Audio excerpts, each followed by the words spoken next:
अस्सलाम वालेकुम नाजरीन फ़लस्तीन की तारीख़ कुर्बानियों, जदोजहद और नाइंसाफ़ियों से भरी पड़ी है और इसी तारीख़ का एक रोशन बाब गज़ा फ्रीडम फ्लोटिला या आलमी आज़ादी बेड़ा है। ये महज बहरी जहाज़ों का एक काफ़िला नहीं बल्कि दुनिया भर के इंसान दोस्त कारकुनों, सिविल सोसाइटीज़ की तंजीमों और आलमी ज़मीर की वो आवाज़ है जो गज़ा की गैर कानूनी नाकाबंदी के ख़िलाफ़ बुलंद हुई है। ये बेड़ा गज़ा के मज़लूम आवाम के लिए इंसानी हमदर्दी की बुनियाद पर इमदाद पहुँचाने और इस तवील मुहासरे को तोड़ने की एक पुरअमन और बराह रास्त कोशिश का नाम भी है। नाज़रीन इकराम, जो आलमी सतह पर फ़लस्तीन काज के लिए यकजहती की एक ताकतवर अलामत बन चुका है। नाज़रीन इकराम, इस बहरी बेड़े की अहमियत को अगर समझना चाहते हैं तो गज़ा की जो मुकम्मल सूरत हाल है इसका जानना बहुत ज़रूरी है। नाज़रीन इकराम, मैं आपको लेकर चलता हूँ 2007 में हमास के इंतखाबात जीतने के बाद इसराइल ने मिस्र के साथ मिलकर गज़ा की पट्टी की सख्त तरीन ज़मीनी, फ़ज़ाई और समंदरी नाकाबंदी कर दी थी। इसी नाकाबंदी ने तकरीबन 20 लाख से ज़ायद फ़लस्तीनियों की ज़िंदगी को एक खुली जेल में तब्दील कर दिया था, जहाँ खुराक, अद्वियात, तामीराती सामान और बुनियादी ज़िंदगी की ज़रूरियात की अशिया की तरसील पर सख्त पाबंदी आयद कर दी गई थी। इस इज्तिमाई सज़ा ने गज़ा की मुसीबत को बहुत बढ़ा दिया। सेहत का निज़ाम मफलूज हो गया, मईशत तबाह होकर रह गई और तो और रोज़गार और आसमान को छूने लगी, बेरोज़गारी आसमान को छूने लगी। आलमी अदारे इस सूरत हाल को एक संगीन इंसानी बहरान करार दे रहे थे, लेकिन आलमी ताकतों की खामोशी ने इस जुल्म को मज़ीद तवालत बख्शी। इसी तारीख पस मंज़र में दुनिया भर के हुर्रियत पसंदों ने और इंसान दोस्त तंजीमों के कारकुनों ने इस नाइंसाफ़ी के ख़िलाफ़ अमली इक़दामात उठाने का फ़ैसला किया। उन्होंने महसूस किया कि सिर्फ करारदादें और बयानात काफ़ी नहीं हैं, बल्कि इस मुहासरे को जिस्मानी तौर पर चैलेंज करने की ज़रूरत है।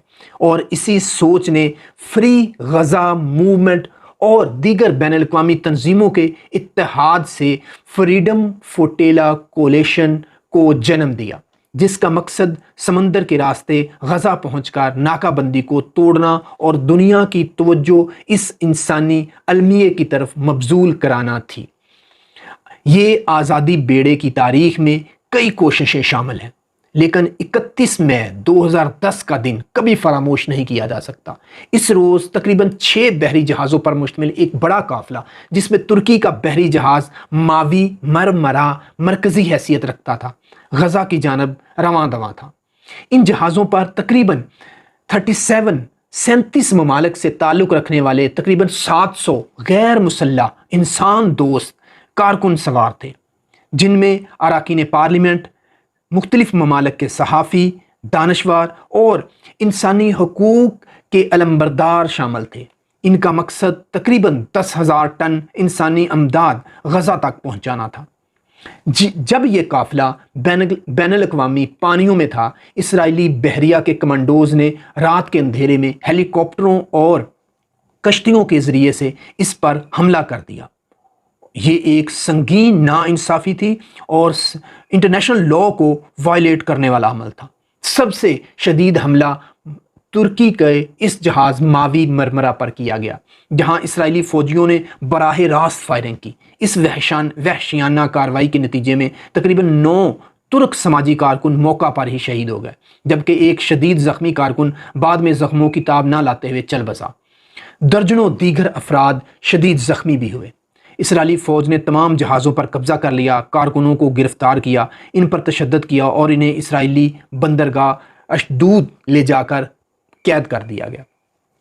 इस खूनी वाक़े ने पूरी दुनिया को हिला कर रख दिया। आलमी सतह पर शदीद गम गुस्से का इजहार किया गया। इसराइल की इस खुली जारहियत का भरपूर मज़म्मत की गई। तुर्की और इसराइल के सफारती तल्लुकात तकरीबन ख़त्म हो गए। अक़वाम मुत्तहिदा की इंसानी हकूक़ कौंसिल ने अपनी तहकीकाती रिपोर्ट में इसराइली हमले को गैर कानूनी, गैर मुतनासिब, वहशियाना और नाकाबिले कबूल करार देते हुए कम अज़ कम जो 6 हलाकतें मावराए अदालत कत्ल के ज़ुमरे में आती हैं, अगरचे एक और अक़वाम मुत्तहिदा की रिपोर्ट ने भी इस नाकाबंदी को गैर कानूनी करार दिया, लेकिन इसने भी इसराइली फ़ौज की तरफ से ताकत के इस्तेमाल को, जो हद से ज़्यादा ताकत का इस्तेमाल हुआ और गैर माकूल हुआ, इसको करार दिया और इंटरनेशनल जो कवानीन हैं उनकी वाज़ेह खिलाफ वर्जी करार दिया। क्या उस वक्त आज़ादी बेड़ा कामयाब हुआ था? आज़ादी बेड़े का बुनियादी मकसद सिर्फ इमदाद पहुंचाना नहीं था, बल्कि इसका असल जो हदफ था वो गज़ा के मुहासरे की गैर कानूनी और गैर इंसानी नौइयत की जो दुनिया के सामने इस तशद्दुद ज़दा और इसराइल के इस गंदे और घिनौने जो चेहरा है उसको बेनकाब करना था। ये एक सियासी और अलामती जद्दोजहद थी जिसका पैगाम था कि गज़ा के अवाम तनहा नहीं है और दुनिया का ज़मीर अभी ज़िंदा है। अगरचे मावी मरमरा और इसके बाद भेजे गए दीगर बहरी बेड़ों फ्रीडम फ्लोटिला और इसके अलावा एक विमेन बोट टू गज़ा, एक और भी कोशिश की गई जिसको वुमेन बोट टू गज़ा कहा गया, को इसराइली बहरिया ने ताकत के ज़ोर पर गज़ा पहुंचने से रोक दिया। लेकिन ये तहरीक अपने वसी तर मफाद, अपने वसी तर मकासद में कामयाब रही। मावी मरमरा पर बहने वाला लहू ने गज़ा की नाकाबंदी को आलमी मीडिया और सफारती एजेंडे पर सबसे ज़्यादा एक नुमायां मौजू बना दिया। इसने इसराइल के इस दावा को झूठा करार दिया कि नाकाबंदी सिर्फ सिक्योरिटी वजूहात की बुनियाद पर है। दुनिया ने देखा कि ये दरअसल लाखों लोगों की इज्तिमाई सज़ा का एक जालमाना हथकंडा है। इस तहरीक ने फ़लस्तीन के साथ साथ आलमी यकजहती की एक नई लहर पैदा की। मुख्तलिफ ममालिक के इंसान दोस्त कारकुन, मुख्तलिफ सहाफ़ी और दानश्वर इकट्ठे हुए। दुनिया भर के आम शहरियों ने और साबित कर दिया कि हुकूमतों की बेहिसी के बावजूद अवाम की ताकत नाइंसाफ़ी के ख़िलाफ़ एक मजबूत आवाज़ बन सकती है। बहरी बेड़े की कोशिशों ने इसराइल पर आलमी दबाव में इजाफ़ा किया, जिसके नतीजे में इसे नाकाबंदी में वक्ती तौर पर नरमी करना पड़ी। अब अगर हम आखिर में बात करें, अब जो ये आलमी आज़ादी बेड़ा है, जो इंटरनेशनल फ्रीडम फ्लोटिला है, ये सिर्फ एक वाक़या नहीं है बल्कि एक मुसलसल जद्दोजहद का नाम है।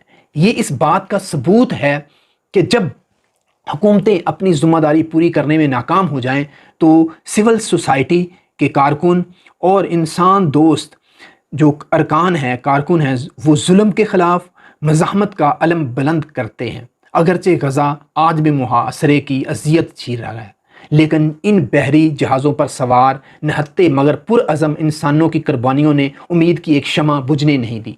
उन्होंने दुनिया को ये पैगाम दिया है कि जब तक गज़ा आज़ाद नहीं होता इंसानियत का ज़मीर भी कैद रहेगा और इंसाफ के लिए समंदरों का सीना चीर कर हक की आवाज़ बुलंद करने वाले हमेशा मौजूद रहेंगे।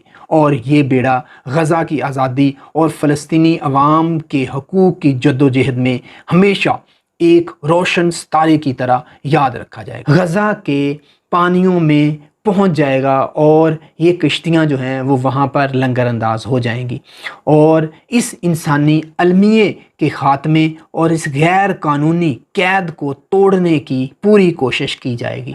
आप सबसे रिक्वेस्ट है कि इन मुजाहिदों के लिए दुआ करें और अल्लाह पाक इन मुजाहिदों को अपनी हिफ्ज़ो ईमान में रखे और गज़ा के मजबूर और बेकस लोगों तक पहुँचने का एक ज़रिया बने।